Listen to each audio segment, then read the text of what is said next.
වෙලාවේ ඔයා ඉන්නේ ජීවිතය ගැන කිසිම බලාපොරොත්තුවක් නැතුවද? නැත්නම් කාටවත් කියාගන්න තේරෙන්නේ නැති අමුතු දුකකින්ද? හරිම හිස් බවක් එක්ක කලකිරීමෙන්ද?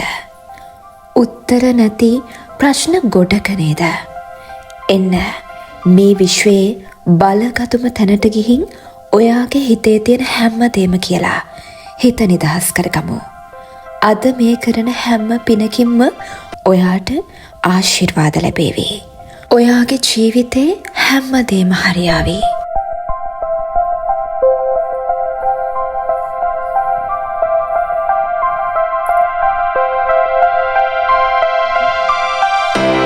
ගෞතම බුදුරජාණන් වහන්සේගේ ද්‍රෝණයක් ධාතුන් වහන්සේලා වැඩ හිඳින මේ විශ්වයේ බලගතුම තැන.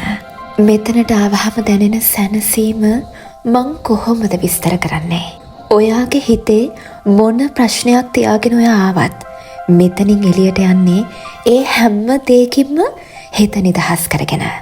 විශ්වාස කරන්න, බුදුන් වහන්සේ පිරිනිවන් පාලා මේ වෙනකොට වසර 2500කටත් වඩා වැඩි කාලයක් ගිහින්. ඉතින් එච්චර කාලයක් ගිහිල්ලත් මිනිස්සු තාමත් ශ්‍රද්ධාවෙන් මේ වගේ කොයි තරම්නම් පුද පූජා කරනවද?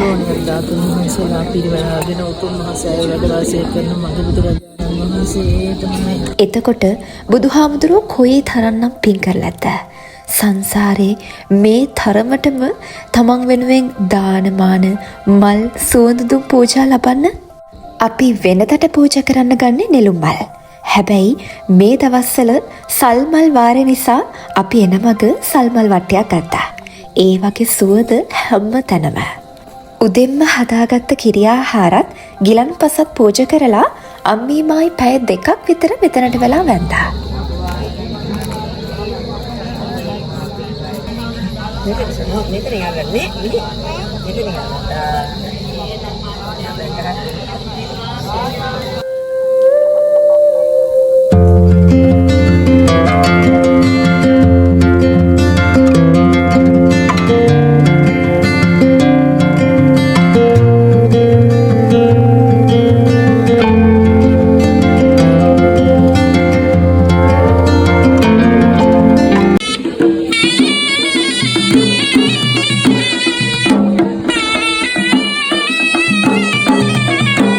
මේ විදිහට පිරිසිදුවට කට්ටිය පේ වෙලා ලොකු සුවඳුම් පූජාවල් රුවන්වැලි සෑය වටේටම කරනවා. මේ තියෙන්නේ සිද්ධාර්ථ මල්ලු. මමත් අද තමා දැක්කේ.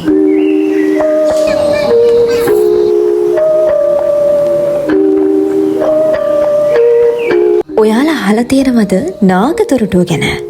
රුවන්වැලි සෑයේ බටහිර දොරටුව කවදාවත් විවෘත කරන්නේ නෑලු.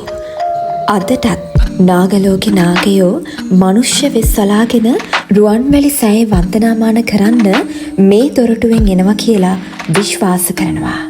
සමහර දේවල් තියෙනවා තාමත් විද්‍යාත්මකව හරියටම ඔප්පු කරගන්න බැරි වුණත් ප්‍රාතිහාර්යයන් වගේ සිද්ධ වෙන. ඉතින් ඒ වගේ හිතාගන්න බැරි ප්‍රාතිහාර්යයන් තියෙන තැනක් තමයි මේ.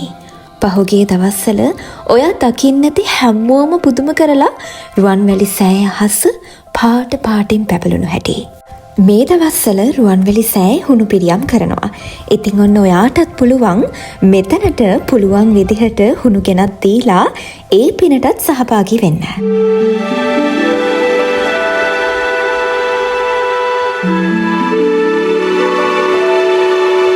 අපේ ජීවිතේ හැටි තමයි ඊළඟට වෙන්නේ මොකක්ද කියලා අපි දන්නේ නැති එක.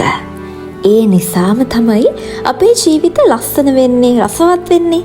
ඔයා කොච්චර දක්ෂ වුණත්, ඔයාට හැම දෙම තියෙන කෙනෙක් වුණත් සමහර වෙලාවට ඔයාට ඕන විදිහට මේ ජීවිතය ගලාගෙන යන්නේ නැහැ.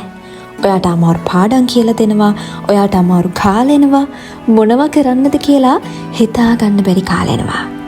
ඔයා මතක තියාගන්න ඕන එකම දේ තමයි ජීවිතේ කිසිම දෙයක් සදාකාලික නෑ කියන එක. අද ඔයාට තියෙන ප්‍රශ්න වුණත්, වේදනාවක් වුණත්, තුවාලයක් වුණත් ඒව හැමදාට මේ විදිහටම තියෙන්නේ නෑ. ඉතින් විශ්වාස කරන්න. ජීවිතේ කවදාවත් අතාරින්න එපා. අද ඔයා මුණ දෙන ප්‍රශ්න මේ හැම දෙම එක චැප්ටර් එකක් විතරයි. එකම එක පිටුවක් විතරයි. මුළු ජීවිත කතාවම නෙවෙයි.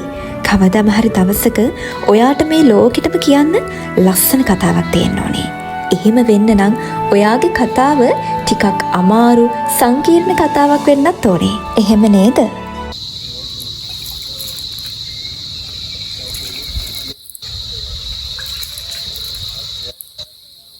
ඊළඟට මහමෙවුනා උයනේ තියෙන සමාධි පුදු පිළිමෙටත් මල් පූජා කරන්න අපි ආවා.